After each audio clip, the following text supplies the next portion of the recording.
Andrews Air Force Base, just outside Washington, D.C. A C-17 brings home wounded American soldiers from Iraq and Afghanistan to head to military hospitals for care. It was a similar trip home for Army Staff Sergeant Stephanie Mason. She was the picture of health during tours in Afghanistan and Iraq. That was before being severely injured in a vehicle crash last April. There was someone from my unit was driving excessive speeds and lost control and crashed into a cement wall. And I went forward and I hit the glass, the up-armored glass, at over 50 miles an hour and cracked it. And the front and the back part of my head was where I hit the major injury. My knee went through the glove compartment. After being hospitalized for months, this is where Stephanie and her mother live most of the time these days, Walter Reed Army Medical Center in Washington. Many soldiers who've been injured rely on family members to help care for them. She's trying to get her stamina back. For Stephanie, that job has gone to her mother, Paulette. And then that's it. And I have to follow her with a chair and kind of catch her. I told my mom that there's no way I can do this by myself. Again, I'll be lost in the system.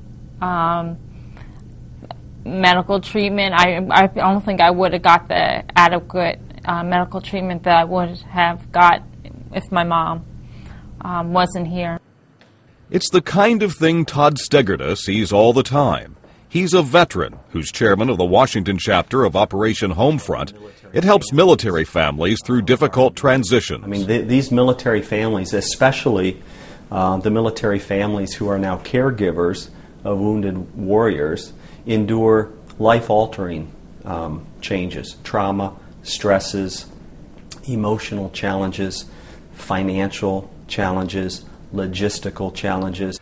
Another soldier who's needed help is Michael Bowen. He was serving in the Army in Iraq when he inhaled something that made him sick, prompting a series of surgeries. I have my good days and I have my bad days. My good days, hopefully nobody can tell what's wrong with me. And my bad days, I feel like an old man stuck in bed. Helping to care for Michael is his wife, Serena.